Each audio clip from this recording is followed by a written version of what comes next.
नमस्कार, मैं रवीश कुमार। ये कारखाने का पहिया घूम रहा है, रोजगार का पहिया। चुनाव आते ही वन लाइनर स्लोगन पोस्टरों पर आपको दिखाई देने लगते हैं कि अब ना होगा पलायन, मिलेगा सबको रोजगार। लेकिन चुनाव जाते ही रोजगार की बात सब छोड़ देते हैं।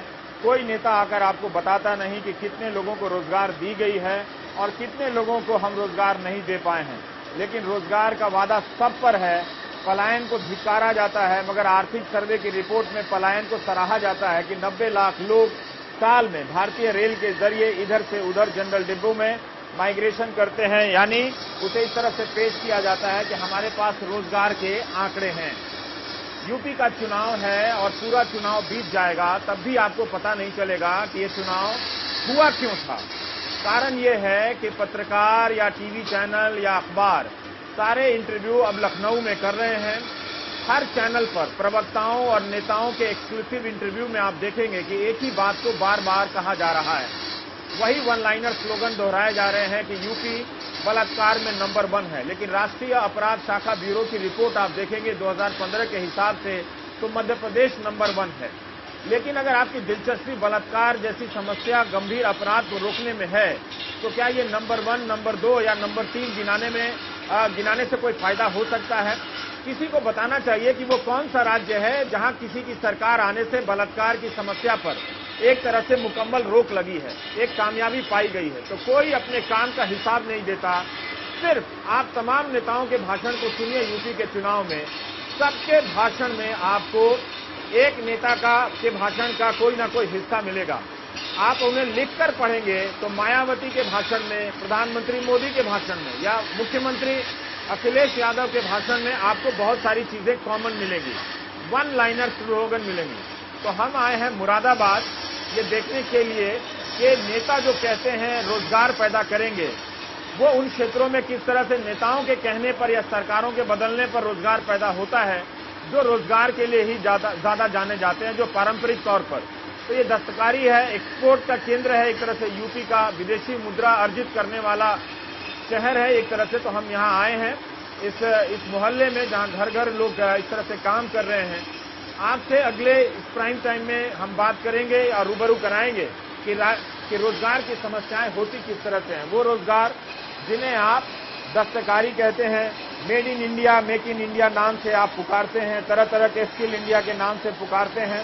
तो राज्य और केंद्र की नीतियां इन इलाकों को, इन रोजगार के इन क्षेत्रों में किस तरह से प्रोत्साहित करती हैं, उनका क्या असर होता है। तो हम अब आपको ये दिखाना चाहते हैं, यहाँ लोगों से बातचीत करेंगे इस जगह पे कि वाकई स्लोगन लिख देने से रोजगार पैदा होता है क्या। उसी स्लोगन राइटर से ये भी पूछना चाहिए कि जब ये लिख ही रहे हो कि रोजगार देंगे वादा, तो लिखने वाले की सरकार जो है वो किसी और राज्य में है, उसी राज्य का आंकड़ा दे दीजिए कि हमने वहां पर 2 करोड़ लोगों को, 5 करोड़ लोगों को, 20 लाख लोगों को रोजगार दिए हैं, हम यहां भी रोजगार देंगे। जो लोग यहां शासन कर रहे हैं उनसे भी पूछ लीजिए कि आप रोजगार देने का वादा कर रहे हैं तो आप बता दीजिए, आप सरकार में हैं, आपने कितने लोगों को रोजगार दिया है। तो प्राइम टाइम में हम इसी पहलू पर बात करेंगे।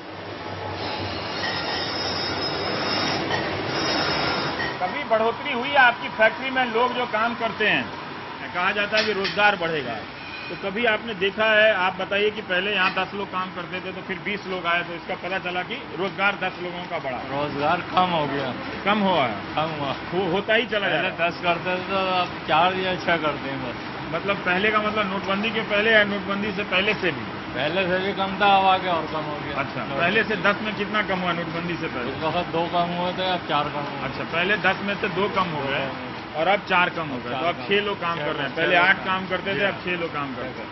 तो एक तरह से यहाँ रोजगार कम हो रहा है। और जो आपके लोग काम करते हैं उनको कितना पैसा मिलता है मजदूरी, मतलब कमाने वाले, प्रतिदिन कमाने वाले कितना कमाते हैं? 200 की 250, 200-250 रुपये कमाते हैं। तो वो एक तरह से न्यूनतम मजदूरी से नीचे या लगभग बराबर, मुझे ठीक मालूम नहीं आपके राज्य में न्यूनतम मजदूरी क्या है। तो ये कमाई का स्तर है जो लाखों हजारों लोग जिस सेक्टर में काम कर सकते थे उनकी ये स्थिति है।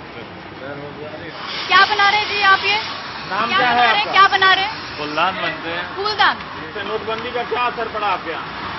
बहुत असर पड़ा इसका। क्या असर पड़ा? हम तो बाहर से हैं। कारोबार 2 महीने काम बंद रहा है।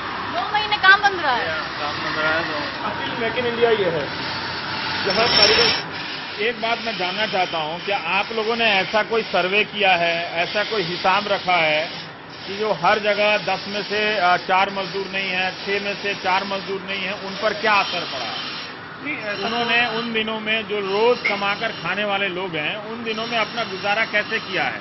देखिए, किससे पैसा लिया है, सूद पे पैसा लिया है कि क्या किया है उन लोगों ने? नवीन जी, बहुत सारे लोग ऐसे हैं क्योंकि अपनी परंपरागत कलाओं से वो लोग महरूम हो रहे हैं। हाँ। वो लोग दिल्ली चले गए हैं, जीन्स का धागा काट रहे हैं। वो लोग पड़ोस में उत्तरांचल चले गए हैं, रिक्शा चला रहे हैं। कुछ लोग फल बेच रहे हैं, कुछ लोग अपने अपने तरीके से। लेकिन ये नोटबंदी के बाद किया है या पहले से ही कर रहे हैं? पहले से चलता चला रहा कि काम की कमी तो पहले से थी। हाँ, लेकिन नोटबंदी के बाद से ज्यादा इसका असर पड़ा है। ज्यादा असर पड़ा। और मैं देखिए, इंडस्ट्री के 3 भाग हैं: एक्सपोर्टर, मैन्युफैक्चरर एंड आर्टिजन। हम ये दूसरा स्टेप हमारे पास है जहां हम लोग मैन्युफैक्चरर्स के यहाँ खड़े हैं। ये वो मैन्युफैक्चरर्स हैं जो छोटे कारीगर को माल अवेलेबल कराते हैं और छोटे अवेलेबल कराकर पूरी मार्केट में उसके ऊपर फोकस करते हैं।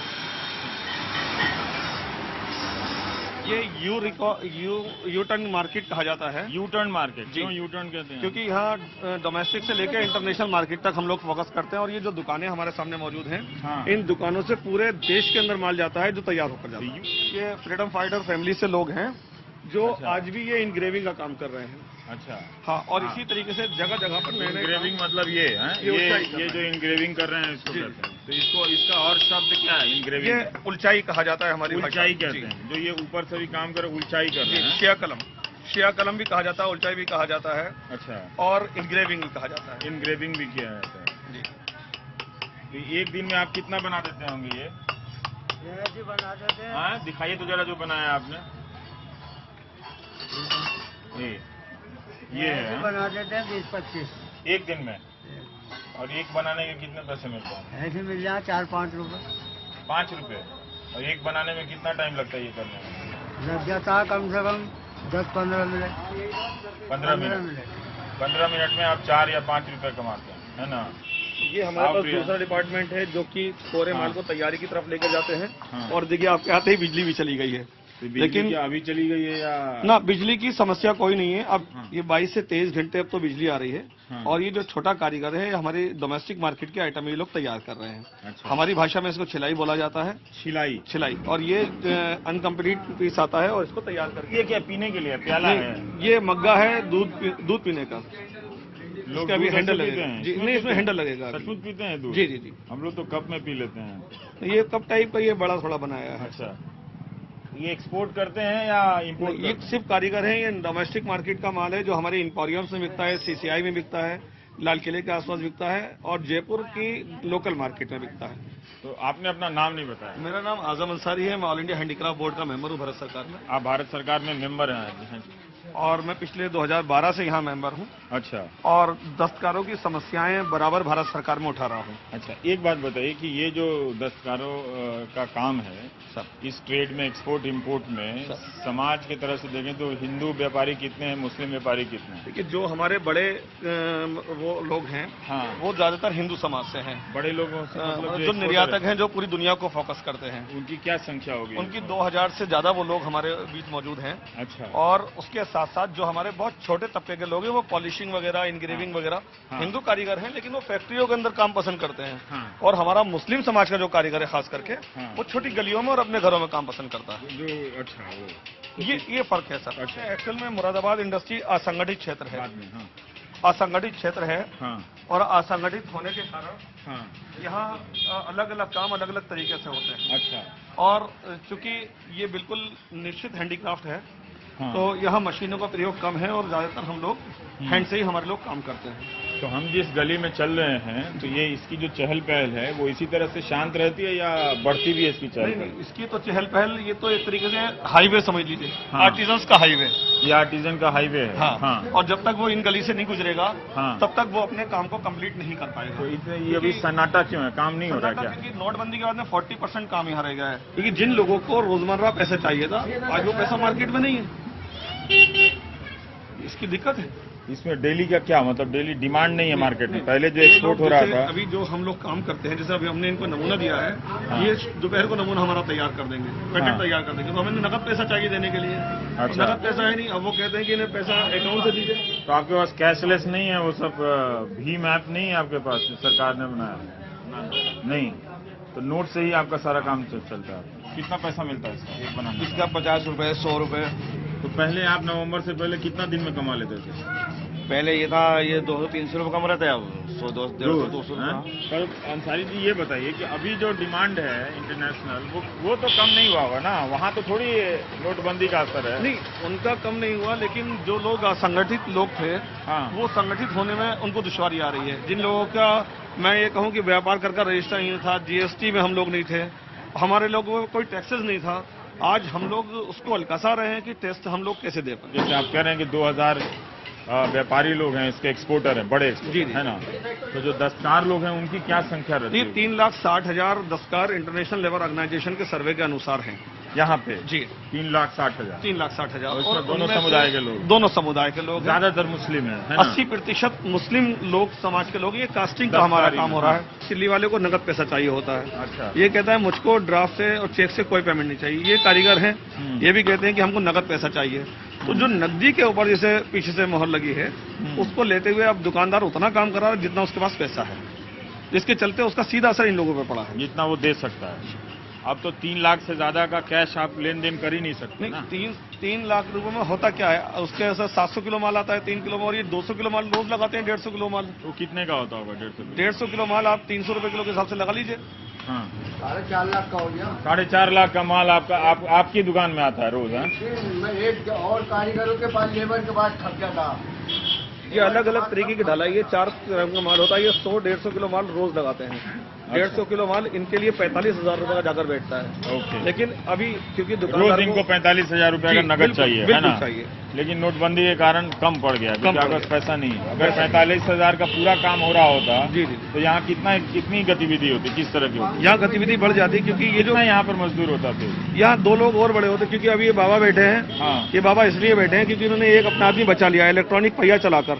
और ना अच्छा। एक पहिए वाला और होता, एक लड़का इनके पास शागिर्द और होता। ओह। वो इसलिए बचाया है क्योंकि मजदूरी इतनी नहीं पड़ पा रही है, और 2 लोगों को इसलिए फोकस किया गया है, कम किया गया है। ओह। 2 आदमियों को मना कर दिया है काम आपने के मना लिए। कर दिया? क्यों मना कर दिया? काम की बिना पैसे की वजह से, पैसे नहीं बच रहे, माल नहीं आ रही है हमारे पास इतना। तो वो दोनों कहाँ है? कुछ और काम कर रहे हैं? हाँ, कुछ और कर रहे हैं। वो खाली हैं, कभी हो जाता है उनका काम, कभी नहीं होता। ये है ना, तो यहाँ पे अभी आप क्या कर रहे हैं? ये जो कर रहे हैं आप, ये ढलाई कर रहे हैं। ये ढलाई कर रहे जी। हैं, हैं? इसके बाद फिर इसमें पॉलिश होगा, इसमें डिजाइन इसमें छिलाई होगी, पॉलिश होगा, फिर तैयार होगा। अच्छा। तो ये नीचे आप भट्टी में डाल रहे हैं इसको, हाँ है ना? जी, ये माल कर रहा है। ये पीतल का माल कर रहा है इसमें। देख रहे थे रवि जी, हाँ। ये पैटर्न वही पैटर्न है जो उस मास्टर ने हमको तैयार करके दिया है। अच्छा। और उसके बाद में हम दुकानदार जो मैन्युफैक्चरर इसके बीच की कड़ी है, हाँ। वो इनको माल अवेलेबल कराता है और ये पैटर्न तैयार कराता है, और इनसे मजदूरी पे शाम को अपना माल वापस ले लेता है। इनकी मजदूरी इनको हफ्ते में मिल जाती है। हफ्ते में मिलती है। तो अभी आजकल नकद मिलती होगी फिर ना? नहीं नहीं, हफ्ते में मिलती है। देगा 5 आर्टिकल तो अभी तो आप चेक से नहीं ले रहे हो आप? नहीं नहीं नहीं, चेक से नहीं मिलता। कह रहे थे वो चेक से देने को, मगर हमने मना कर दिया। हमें क्यों बहुत नहीं लिया आपने चेक से? परेशानी बहुत है हमारे करेंगे हम। क्यों परेशानी है? 400 रुपए रोज आदमी को चाहिए, रोज खाने को चाहिए, रोज पहनने को चाहिए, रोज दवा दारू में काट लेगा, चेक बनाएगा, काट के खाएगा, चेक लेगा तो खाएगा काट। गैस के कारण अभी पेमेंट लेट करता है या टाइम से दे रहा है? जब से मोदी जी ने नोटबंदी का चक्का कराया, आधे पैसे मिल रहे हैं, आधे नहीं मिल रहा है। परेशानी इतनी चल रही है बहुत ज्यादा। खाने को है नहीं है, बड़ी टाइम है, बड़ी टाइम नहीं है, ये है ना चक्कर। ये अपनी इसी कला को ये बड़े लोग कर रहे हैं, समूह बना के कर रहे हैं। और इसकी सबसे बड़ी क्वालिटी रवि जी ये है कि जो डिजाइनिंग ये कर रहे हैं, इन पर ना कोई कंप्यूटर है, ना इनका कोई ट्रेनर मास्टर है, और ना इन्होंने ये किसी को सीखा है। इनका जहन जो बनाता है वो पूरी दुनिया एक्सेप्ट करती है। आप लोगों को क्या असर पड़ा नोटबंदी का? नोटबंदी का परेशानी हुई पैसे लेने में। अभी तो नहीं हो रही है ना? अब तो कुछ बेहतर है, वरना पहले बहुत ज्यादा परेशानी हुई। ठीक है। ये मुरादाबाद की प्रतीक चिन्ह है ये जी, और हमेशा हमारे पीतल नगरी महोत्सव में भी यही प्रतीक चिन्ह मनाया गया है। अच्छा। और बड़े बड़े जगहों पे इसी को प्रतीक चिन्ह हमारा माना गया है। ये क्यों? ये हाँ? अलादीन का चिराग जैसा। अलादीन का चिराग लग रहा है। इसको बोलते क्या इसको है? आफ्ताबा बोलते हैं। ये आफ्ताबा? जी, अच्छा। जो किसी जमाने में जाम भरने के लिए होता था, तो उसके अंदर भर के रखा जाता अच्छा, था। तो इसको आफ्ताबा बोलते हैं। बहुत सारे घर उसी लिए शांत पड़े हैं क्योंकि हम लोग पैसा नहीं दे पा रहे हैं। अच्छा, और तो ये जो शटर बंद है, हाँ? जी जी जी, ये जो शटर बने ये सब कारखाने हैं, छोटे छोटे घर हैं। अच्छा। और छोटे छोटे घरों में ये हमारा एक सिस्टम है कि हमारे लोग ऊपर अपना निवास करते हैं और नीचे अपना कारोबार करते हैं। तो ये आपके हिसाब से अभी बंद है जी, सारे? हाँ? बहुत सारी इंडस्ट्री हमारी बंद है आज के टाइम में, जिसको लेकर हम रिक्वायरमेंट पूरी नहीं कर पा रहे हैं। जैसे अभी ये लोग हैं, हाँ। ये एक भट्टी चल रही है और एक भट्टी बंद इसलिए है क्योंकि इनके मुताबिक अभी माल हमारे पास नहीं है। यहाँ कितने लोग काम करते थे? 6 जने 6 जने। तो अभी 2 लोग क्यों काम कर रहे हैं? काम नहीं है ना। काम नहीं है। तो आपने देखा प्रिया कि हम जब पहले थे तो वहाँ 5 लोग काम करते थे, तो 5 लोग, वहाँ 2 लोगों का काम नहीं है। क्या बना के रहे हैं? ये ऑर्डर कहाँ से है? फुलदान फूलदान बना रहे हैं आप? अच्छा। तो हमने 3 चीजें देखी यहाँ पे। तो बहुत सारे शटर बंद हैं, बहुत सारे लोग अब कम हो गए हैं जहाँ पर कम काम लोग कर हो रहे गए हैं। हैं काम का। तो अगर 6 में से 4 लोगों को काम नहीं मिल रहा है, 5 में से 2 लोगों के पास काम नहीं है, तो अगर आप उस तरह से अगर आप देखें 3,60,000 में से देखें तो एक बड़ी संख्या बनती है जिनके पास काम नहीं, नियमित काम नहीं है, हमको कभी कभी मिल रहा है ना अंसारी जी? बड़ी समस्या यह है कि इस इतनी बड़ी इंडस्ट्री जो कृषि मंत्रालय के बाद में सबसे ज्यादा पैसा कमा के देती है, ना तो इसकी कोई मिनिस्ट्री है, ना इसका कोई आयोग है और न इन दस्तकारों की सुध लेने वाला है। अगर हम पिछली सरकारों की बात करें, इनके लिए राजीव गांधी शिल्पी स्वास्थ्य बीमा योजना चलाई गई थी, आज वो बंद है 2014 से। इनकी आर्टिजन क्रेडिट कार्ड योजना चलाई गई थी, वो योजना बंद है। लेकिन ये दस्तकार जो छोटा दस्तकार है, आप तो कह रहे हैं कि आप केंद्र सरकार के बोर्ड में मेंबर हैं, तो वहां जाके नहीं बोलते हैं कि इनकी बीमा योजना बंद है? सरकार ने 2014 के बाद में मीटिंग की, कोई नहीं बुलाई बोर्ड की, लेकिन उसके बाद भी आप ये ऑन रिकॉर्ड बोल रहे हैं कि 2014 के बाद? मेरे पास रिकॉर्ड है, मेरे पास मैं चेक नहीं कर रहा हूँ। अगर आप गलत बात होगी तो आपकी जिम्मेदारी है। मैं आपको रिकॉर्ड दे सकता हूँ। 2014 के बाद कहीं ऐसा तो नहीं कि आपकी जगह कोई और मेंबर बन गया? नहीं, कोई मेंबर अभी एक्चुअली में बोर्ड ही गठित नहीं किया भारत सरकार ने। कि हम इतना अखबारों में पढ़ते हैं कि रोजगार बढ़ा देंगे यहाँ पे, तो किसकी सरकार आने से यहाँ दस्तकारी उद्योग में रोजगार बढ़ जाता है? मुझे बताइए। देखिए, क्या सरकार के आने से बढ़ता है या आप लोगों के अपने बाजार की गतिविधियों से बढ़ता है? देखिए, हमारा बाजार भी इसमें महत्वपूर्ण भूमिका निभाता है रवीश जी, और सरकारों का काम है जनता के लिए पॉलिसी बनाना। जैसे उत्तर प्रदेश सरकार ने पिछली 2014 में हस्तशिल्प पॉलिसी बनाई, लेकिन वो कागजों में दफन हो गई। हस्तशिल्प पॉलिसी बनाई यूपी सरकार ने, कागजों में दफन हो गई। पॉलिसी क्या थी? पॉलिसी हैंडीक्राफ्ट पॉलिसी थी। उसमें कारीगर के लिए उसको मैं कहूँ कि उसे मुआवजा भी देना था, उसके बच्चों की तालीम का मामला भी था, उसके क्षेत्र में एशियाई हॉस्पिटल भी बनने थे, और हद तो ये थी कि इनको पेंशन भी देना था। लेकिन वो अभी तक कागजों में इसलिए दफ्न है कि सरकार ने उसे धरातल पर नहीं उतारा। और 2014 की पॉलिसी बनते बनते 2016 तक जब इंप्लीमेंट की बारी आई तो अब फिर चुनाव हमारे सर पर आ गया। और फिर वो रोजगार का वादा वाला पोस्टर लग गया है। वो फिर पोस्टर लग गया है। पूरे देश में उत्तर प्रदेश ऐसा राज्य है जहाँ हस्तशिल्प पॉलिसी बनी, या तो भारत सरकार की हस्तशिल्प पॉलिसी है या प्रदेश सरकार की है, लेकिन वो लागू नहीं हुई। लेकिन लागू नहीं हुई। मैंने नीयत तो ठीक है, आपने बनाने के स्तर पे तो काम कर लिया, लेकिन लागू करने नहीं गया। तो हो सकता है कि उस पॉलिसी को लेकर प्रचार हो कि हमारे यहाँ एक पॉलिसी है। अभी जो उनका नया मैनिफेस्टो आया है, उस मैनिफेस्टो में भी उन्होंने उस पॉलिसी का जिक्र किया और उन्होंने कहा 2014 की पॉलिसी पर हम अमल करते हुए जल्दी इसका लोगों को लाभ देंगे। मतलब आप 2014 से लेकर 17 तक कोई लाभ नहीं दिया आपने, लेकिन चुनाव आया तो आप कह रहे हैं कि 17 तक लाभ दें। कमाल। ये पीतल की सिल्ली है। ये जिनको 1 क्विंटल माल चाहिए था, पैसा कमी के कारण, वक्त पे पैसा न मिलने के कारण, तो ये हमें 20-20, 25-25 किलो लाना पड़ रहा है। नहीं तो ये 1 क्विंटल लेके जाते, भरा हुआ लेकर जाते, 1 क्विंटल, 1.5 क्विंटल। मतलब यहाँ पे 50-60 रखा होता है, उसकी जगह ये 4 रखा हुआ है। ये मतलब इससे पता चलता है कि कितना काम घट गया। ये कौन सी गली है? यही गली है, और ये संगीत की दुनिया में अपने आप को कायम किए हुए हैं। संगीत की दुनिया में? ये जैसे अभी ये गाना बजाना ये कर रहे हैं, तो इनका ये जो लोग बाहर जाके मनोरंजन अपना करते हैं, उन्हें काम भी करना है, मनोरंजन भी करना है। अपने साउंड सिस्टम लगा के खिलाई है, और ये चकला और बेलन सिस्टम में रोटी बेलते हैं। ये उस तरीके का चकला और बेलन बनाया जा रहा है, इसके ऊपर रोटी बेली जाती है। ये तवा है, ये एल्युमिनियम का है सर। ये गाना क्यों बंद कर दिया? गाना मत बंद कर दीजिए, हमको संगीत विरोधी थोड़ी है, बजने दीजिए। और ये वो मूसली है जिससे जो हमारे किचन के काम में आती है, और जब गरम मसाला कूटा जाता है, ये है ना, ये यहाँ बनता है, गरम मसाला कूटने का बनता है। और एक दिन में कितना माल बना है? एक दिन में 100-150 जोर से बोलिए। पहले से पहले कितना बनाते थे? इससे पहले बन रहे 250 बनता था, अभी 150 तक आ गया है। और 250 क्या, इसको क्या बोलते हैं? इसको इमाम जिस्ता है। इमाम जिस्ता नाम क्या है? इमाम जिस्ता। पहले मैं भी ये नाम नहीं जानती थी, लेकिन ये इमाम दस्ता है जिससे हम अपनी रसोई में मसाला कूटते हैं, और ये यहाँ पर ये बना रहे हैं। जो इन्होंने बताया कि पहले ये इसको 250 के करीब एक दिन में बना लेते थे, अभी फिलहाल 150 का काम हो रहा है, 150 पर एक दिन में बना रहे हैं। और इसका कितना एक का आपको कितना पैसा मिलता है? एक का 4 रुपए मिलता है। एक का 4 रुपए। एक का 4 रुपए मिलता है। तो यानी पूरे दिन की कमाई अगर आप 150 रुपए में करेंगे तो 600 रुपए तक के करीब आपकी पूरे दिन की ये कमाई होती है ये बनाने से। लागत भी तो आती है ना इसमें। अगर 600 की कमाई करेंगे इसके अंदर तो 250 की तो लागत भी आएगी ना, ये बेटे लगती है। बात है कि कमाई जो करेंगे बाद में इनको लागत भी तो लगती है, उसमें से लागत भी निकालनी पड़ती है। तो अगर ये दिक्कत 6 क्या रुपए हुई का है एक बन रहा है, इनको प्रॉब्लम क्या हुआ है? लेकिन हुआ क्यों ऐसा? अभी कम कैसे हुआ है? कम क्यों हो गया काम? कम ये तो हुआ है, तो नोटबंदी का चक्कर पड़ा हुआ है यहाँ पे आन के, माल मिलना बंद हो गया लोगों को। जो माल पुराना रखा था वही लोगों ने लगवाया, काम खत्म कर दिया उसके बाद। ये हम इस कोयले की बात करें, जैसे हम मिट्टी में गए थे, हाँ, ये इस तरीके की ये वो कली बनाई जा रही है जो बराबर बड़े महलों में लगाई जाती है, बड़ी कोठियों में लगाई जाती है, आपने देखा होगा रेलिंग के ऊपर।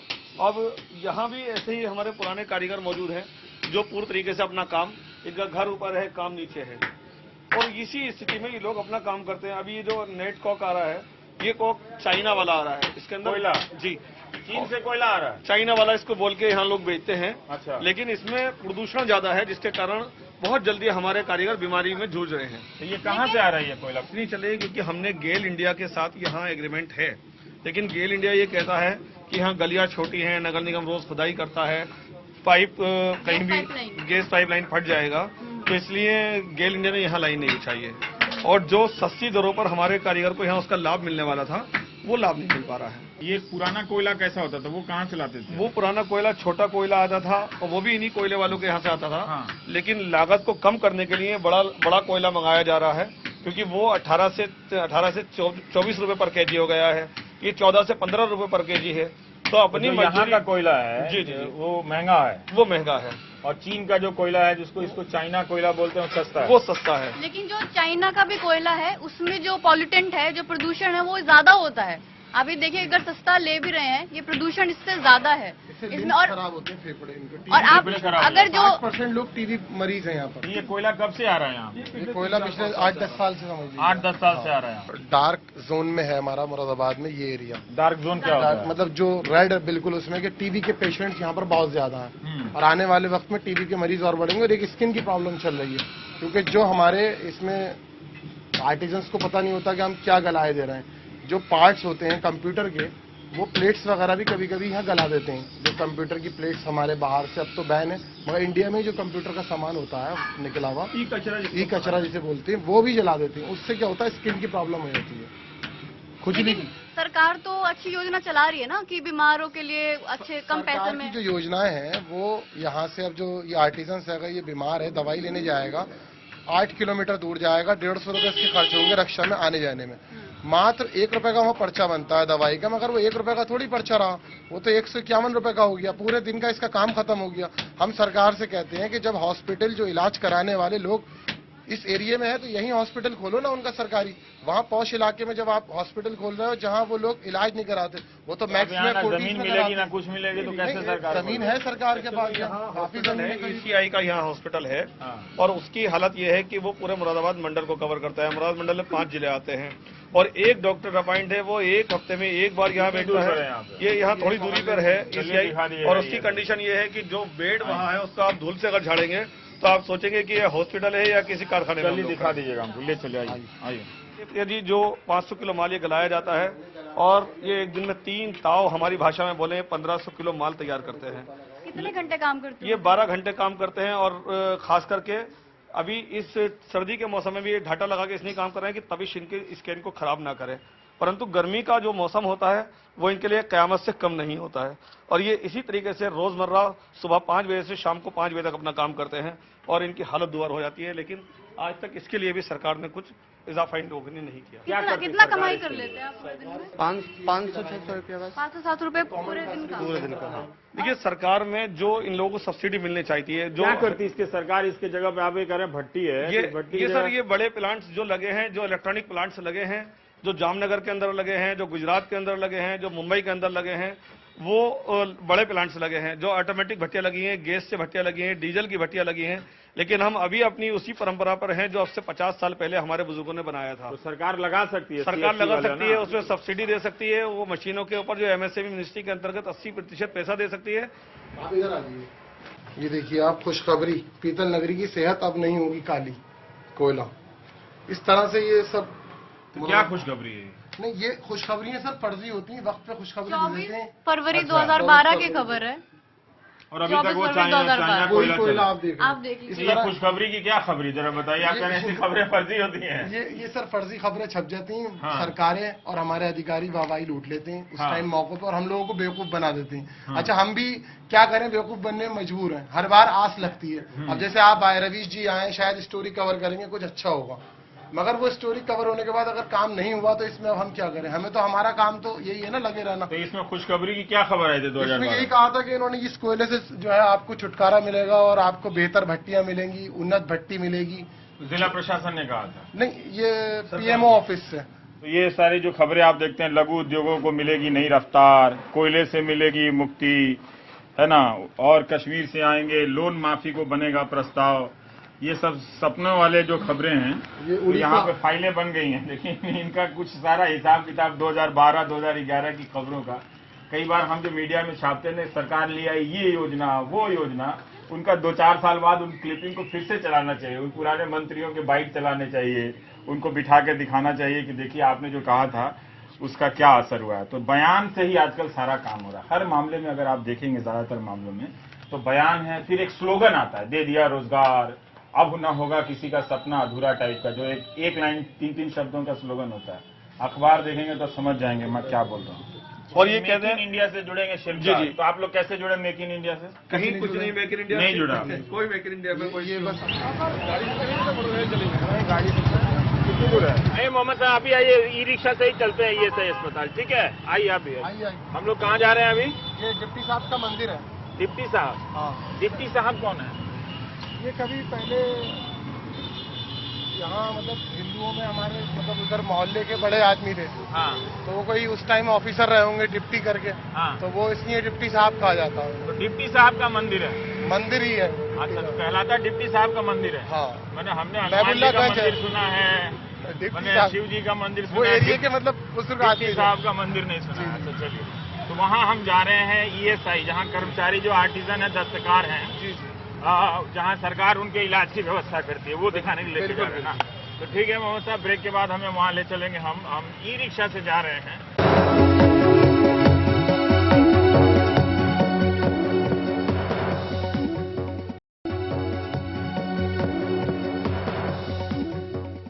ये हम कहाँ आए हैं? ये कटघर पचपेड़ा जगह पड़ती है। ये कर्मचारी राज्य बीमा औषधालय। हाँ, हाँ, ये हफ्ते में एक ही दिन यहाँ डॉक्टर आते हैं। अच्छा। और ये ESI का हॉस्पिटल है, जिसके हालात ये हैं, 10वीं बार यहाँ कमिश्नर और DM मौजूद आ चुके हैं। हाँ। लेकिन आज तक यहाँ क्योंकि डॉक्टर टाइम पे नहीं मिल पाते हैं, हम्म। तो हालात ये हैं। हालात इसके बस से ज्यादा बदतर है। अभी हम आपको इसकी लैब दिखाएंगे, टॉयलेट में इसकी लैब बनी है। टॉयलेट में ले? जी बिल्कुल। मतलब आप कह रहे हैं कि जो ESI का जो अस्पताल होता है, जी, जो हम जी। समझते हैं, मुरादाबाद में यही है या जी, और जी, भी ना, कोई ना, है? सिर्फ यही है। पक्का? जी हाँ? जी जी तो ये बाकी अस्पताल क्या चल रहा है? ये क्या है? CMO के अंडर में। ये CMO के अंडर में? जी जी, अच्छा। ये साइकिल डॉक्टर साहब 2 जगह बैठते हैं साहब, गजरोला गए हुए हैं डॉक्टर साहब, एक गजरौला। गजरोला भी देख रहे हैं, क्यों वहाँ डॉक्टर नहीं है, डॉक्टरों की कमी है। तो एक डॉक्टर है जो 2 यहाँ जगह देख रहे हैं, यहाँ वहाँ भी जाते हैं और गजरौला भी जाते गजरोला भी कमिश्नर साहब से कह दिया, DM साहब से कह दिया, हैं।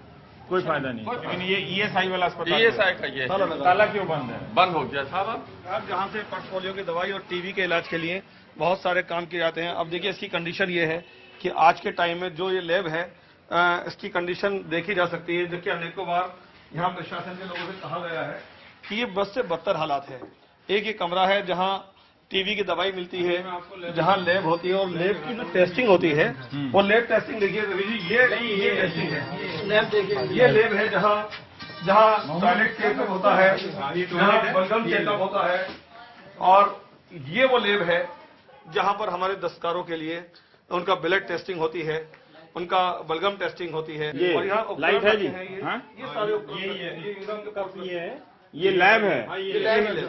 यहाँ एक लैब ये है, देखो मतलब ये यहाँ आर्टिजन्स का जो है ना चेकअप होता है। अच्छा, इसके पर्दे के पीछे ये टॉयलेट है सर, ये टॉयलेट है, ये चेकअप होता है। चेकअप होता है। तो हम आपसे कह रहे थे कि वॉशरूम और यहाँ पर सैंपल रखते हैं ना? सैंपल रखे और ये लैब है यहाँ, ये जहाँ हटा के देख लो सबसे टॉयलेट है वो? जबरदस्त बनना चाहिए था, हम्म। वो सर ये लैब है। इन्हीं लेबों के अंदर नहीं, ये इनके डिपार्टमेंट की लैब हालात है।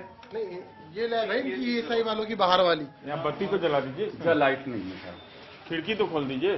हाँ, खिड़की खुलवाता हूँ सर। यहाँ से चेकअप होता है, ये साइड में ये चेकअप करते हैं। कमिश्नर साहब भी आ चुके हैं, डीएम साहब भी आ चुके हैं, कई अधिकारी लोग चेक करते चल रहा है।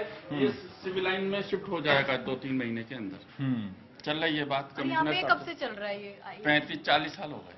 35-40 साल से इसी एक कमरे में चल रहा है, जिस मुरादाबाद में 3-3.5 लाख मजदूर तो सिर्फ नहीं साहब, कुल 4,500 आईपी है जो लिस्ट है हमारे पास।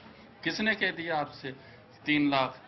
पूरे 35 मुरादाबाद नहीं में है, आपका 3,500-4,000 4,500 विभाग गए कहाँ है उसको एसीआई करने रखा? अरे कहीं थी साहब, नहीं, आपका विभाग जारी कर रहा है। देखिए मेरी बात सुनिए, सुनिए, आपको सुनिए। अगर आप गिनती की बात करते हैं, अभी यहाँ से गिनती शुरू कर दीजिए आप। और जो आपने जिन एक्सपोर्टर से साठगांठ कर रखी है उन्हीं के मुताबिक आप लोग काम करते हमारे हैं। पास ये सारे उपकरण लोकल ऑफिस से लिस्ट आती है। पर आप बताइए कि इनके हिसाब से कार्ड तो बना हुआ है 1 लाख या 80,000 राजीव गांधी एक लोकल ऑफिस है जो ये भाई साहब सही कह रहे हैं। कम से कम 2,500-3 हजार फैक्ट्रियां हैं हमारे पास। कम से कई साल से, मेरी भी 30 साल की सर्विस हो गई। 3,000-5,000 से ज्यादा लेबर की लिस्ट नहीं आती। प्रॉब्लम ये नहीं है, जो एक्सपोर्टर है वो अपने कारीगर का ESI करा के देता ESI है कि आप जाओ वहाँ दवाई ले लो। दवाई ले लो। एक्सपोर्टर का कहना ये है हमारे कि मैं इस हॉस्पिटल में कैसे भेजूं उस पेशेंट को, अपने यहाँ के कारीगर को। 10 किलोमीटर फैक्ट्री है दूर, वो 200 रुपए में यहाँ भेजता है। नहीं तो यहाँ तो कोई इनकी सुविधा ही सुविधा है नहीं नहीं, तो इसलिए वो ESI का, जब हॉस्पिटल ही अच्छा नहीं है तो वो उनको ये रजिस्टर्ड भी नहीं करा आपकी रहा। बात सही है। प्रॉब्लम जो है वो हमारे हॉस्पिटल पास से है। अगर अच्छा हॉस्पिटल हो तो ये जितना 3 लाख कारीगर है मुरादाबाद का, वो सब इसमें इनरोल होगा। अभी इनरोल ही नहीं है इनके साथ। रवि जी, अब इससे हम लोगों ने तंगी आकर एक नया काम किया है, जो यहाँ का विवेकानंद फोर्टिस हॉस्पिटल से वो साई हॉस्पिटल के है, और यहाँ TMU तीर्थंकर महावीर ये टाइप किया है।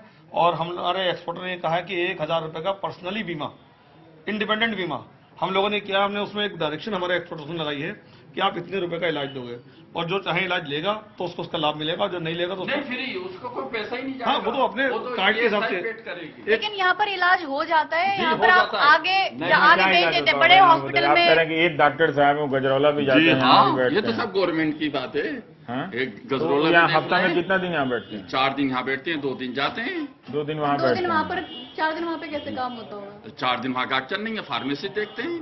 वहाँ फार्मेसिस्ट देखते हैं। हैं। तो मान लीजिए यहाँ आने से गजरौला का भी पता चल गया, पता तो वहाँ चल के ESI का अस्पताल का भी वही हालत है। वही हाल है साहब, सब जगह ये है। यही हाल है। आपकी बात आपसे सही है कि हमने कई जगह ESI का अस्पताल देखे हैं। बहुत बुरा हाल है। और जबकि इनके जो आला अधिकारी हैं, जैसे अभी हमारा आपकी कोई जो गलती नहीं है। आर्टिजन है सर, उसको कैंसर हो जाए या बड़ी कोई बीमारी से पीड़ित हो जाए या उसे कोई बहुत बड़ा हादसा हो जाए, तो इनको उनको कंसल्ट करने के लिए पहले बरेली से परमिशन लेनी पड़ती है। बरेली जाएगा, जब तक वो बीच रास्ते में मर जाए जब तक उसे बरेली जाएगा। 1,000 रुपए का खर्च। समझे, मतलब कोई मरीज आया जिसको कैंसर हो गया, आपने रेफर करने के लिए CMO के पास रेफर करेंगे। नहीं, मान लीजिए कि इनकी फैक्ट्री में कोई मरीज लेबर है, हाँ। पहले यहाँ आएगा, यहाँ से डॉक्टर रेफर करेंगे। वो बरेली वाले CMO साहब जो हैं, यहाँ से आप लिख के देंगे। वो अगर बोलेगा कि मेरी तबीयत खराब है तो आप क्या करेंगे? Bareilly CMO Bareilly CMO medical college Bareilly उसको लिखेंगे। उसको क्या लिखेंगे? उसको रेफर कोई भी जा बरेली में, चाहे बरेली में करा ले। यहाँ से बरेली कितनी दूर है? 100 किलोमीटर। यहाँ मतलब आप कह रहे हैं कि 90 किलोमीटर दूर बरेली अस्पताल में जाकर अपना इलाज करा लो, फर्दर चेकअप करा लो, आगे का फ्री होता है वो। वहाँ अब यहाँ एक कोई इसी शहर में इतनी दूरी तय करके आएगा, फिर यहाँ यही तो से बात है। रेफरेंस लेके। तो मुरादाबाद में अस्पताल नहीं है सरकारी जो जाए बरेली जाए? साहब मेडिकल कॉलेज अभी हुआ है, उसके लिए भी CMO की पावर है, CMO ही करेगा। ये जो कुर्सी मेडिकल अफसर की, मेडिकल अफसर नहीं कर पाता। CMO को पावर दी है डायरेक्टर ने कि आप अपने स्तर से भेजिएगा।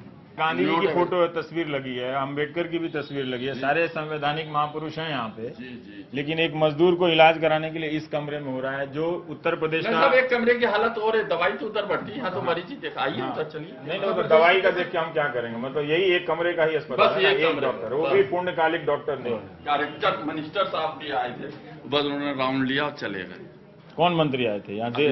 राज्य सरकार के? राज्य सरकार के आए थे वो भी यहाँ आए थे। जी, हो गए। मतलब कमिश्नर को भी मालूम है, DM को भी मालूम है, स्टेट के मंत्री को भी मालूम है, तभी ये हालत है। सबको मालूम है, ऐसी बात नहीं कि हम कोई पहली बार किसी को बता। नहीं है साहब, जब तो हम आपसे कह रहे हैं खुल के, यहाँ कागज की कार्रवाई कागज पे चलते, वो फाइलों में तभी रहती है। ये दवाई बढ़ती है यहाँ पे, ESI। हाँ जी, आपको दिखा रहे, देखिए जो आप कह रहे हैं 3 लाख, ये है लोकल ऑफिस के लिए। जो ये है फैक्ट्री में काम कर रहे हैं, 1,000 लिस्ट है 50 आदमी की। उन्होंने 10 लोग। अच्छा, देखिए मोहम्मद साहब, 10 लोगों ने आप कह रहे हैं कि फैक्ट्री में 1,000 काम कर रहे हैं, लेकिन आपके यहाँ लिस्ट है 50 की ESI की। बाकी वो कह दिया ठेके पे चल रहे हैं सारा काम। ओह अच्छा, योजना सब लोगों तक तो नहीं रोज पहुंच पूरी रही योजना होगी। हाँ, को योजना मिल नहीं रही पहुंच है, रही है। 10 को मिलती है। ये सब सवाल एक्सक्लूसिव इंटरव्यू में नहीं आते हैं, नहीं? ये एक यहाँ के बहुत बड़े डिप्टी जगन्नाथ साहब थे। डिप्टी जगन्नाथ साहब, हाँ, अच्छा, उन्होंने ये हॉस्पिटल दान किया था। अच्छा, डिप्टी जगन्नाथ साहब ने सामाजिक ये थे अस्पताल- और आगे बहुत बड़ा मंदिर भी उन्होंने बनाया है। अच्छा, और वो क्योंकि यहाँ के बहुत ज्ञानी व्यक्ति थे तो सभी लोगों को, हिंदू मुस्लिम सब लोगों को साथ लेकर चलते थे और इसीलिए बहुत ही मुस्लिम थेट एरिया में उनका मंदिर भी बना है। बहुत बड़ी जगह उन्होंने दी है, वहाँ शादियां वगैरह होती है, स्कूल चल रहा है। डिप्टी जगन्नाथ साहब ने इसका ये दान किया इसका था। दान। तो डिप्टी साहब का अस्पताल, मतलब उनके मंदिर में किस भगवान का मूर्ति है? आगे आगे दिखाएं मंदिर आप। 1917 में डिप्टी जगन्नाथ दुर्गा सिंह चिकित्सालय यहाँ बनाया गया है। 1917 में। देखिए, कई बार लगता है कि लोगों ने कितना इस देश को बनाया होगा। सोचिए, ये डिप्टी जगन्नाथ साहब हैं और उन्होंने ये 1917 में यहाँ बनवाया था, या इमारत दे दी थी?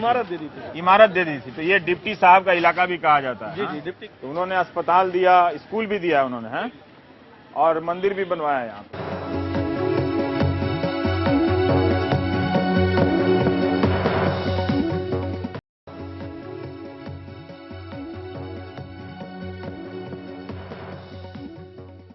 ये महबुल्लागंज है ना, ये मुरादाबाद का। तो इसकी क्या खासियत है यहाँ? खासियत ये है सर, यहाँ मुसलमान पूरे परिवार थे पहले, सन 47 से पहले आज़ादी से। हाँ अब जब आज़ादी के बाद यहाँ के जो लोग हैं वो पाकिस्तान चले गए, हाँ। तो यहाँ हिंदू परिवार है ज्यादातर। महबुल्लागंज के नाम से ये नाम महबुल्लागंज महबुल्लागंज आज भी है, लेकिन ज्यादातर लोग हिंदू परिवार के लोग रहते हैं, है रहते ना? हैं। पहले यहाँ मुसलमान रहते थे, कभी हमारे नाम बुजुर्ग नहीं बता- बदला। नाम नहीं बदला है। नहीं, तो इससे हमारे कैमरे की निगाह से हम देख सकते हैं कि एक दूसरे शहर के जो नॉन दिल्ली, गैर दिल्ली इलाका है, उन इलाकों के मोहल्ले भीतर से कैसे होते हैं। तो बहुत सारे लोग बहुत दिनों तक किसी और शहर में नहीं गए होते हैं, तो उनके लिए एक झलक आपको दिख सकती है कि, और आप ये कह रहे हैं कि यहाँ पर हिंदू मुस्लिम दोनों रहते हैं। तनाव की घड़ी में इलाका संवेदनशील हो जाता है, सबसे ज्यादा है ना? संवेदनशील इलाका यही होता है कि राय बहादुर ठाकुर जगन्नाथ सिंह डिप्टी कलेक्टर थे, ये हैं, डिप्टी कलेक्टर थे, 1806 में बनवाया है इन्होंने। वाह, डिप्टी साहब का मंदिर। डिप्टी साहब का मंदिर है, कितना सुंदर है। और ये बड़ा मंदिर है जो हमारे सामने मौजूद है। और ये गंगा जमनी तहजीब का वो आईना है जो मुरादाबाद जिसके लिए मशहूर है। तो यूं तो मुरादाबाद जहां हजरत जिगर मुरादाबादी के नाम से जाना जाता है, सूफी अम्बा प्रसाद जी के नाम से जाना जाता है, नवाब मजू अली खां के नाम से जाना जाता है। डिप्टी साहब को कम जगह मिली है। नहीं, डिप्टी साहब को इसलिए क्योंकि डिप्टी साहब एक अपने दायरे में, क्योंकि वो लोग स्वतंत्रता सेनानी उसमें रहे, लेकिन डिप्टी साहब को जो मोहल्ले के लोग थे, क्षेत्र के लोग थे, बहुत मकबूलियत दी। ये सब पीछे मुस्लिम एरिया है, सामने मुस्लिम एरिया है, लेकिन जैसे लोग कहते हैं कि गंगा जमनी तहजीब में कहीं खटास आ जाए, मैं नहीं समझता कि डिप्टी साहब जैसे लोग जब तक यहाँ थे कोई खटास हम लोगों में नहीं थी। हमारे बच्चे, हमारे परिवार, हमारे बुजुर्ग सब यहीं खेले वाले, सब यहीं खेलते थे, हैं? तो ये मुरादाबाद से हम आप सबसे इजाजत चाहेंगे। मोहित, मुरसलिन, मोहम्मद, सरप्रिया संगवान, मैं रवीश कुमार और हमारे साथ मुरादाबाद के लोग, हम डिप्टी जगन्नाथ सिंह जी को प्रणाम करते हुए अपना कार्यक्रम यहीं समाप्त करते हैं। आप देख रहे थे प्राइम टाइम। नमस्कार।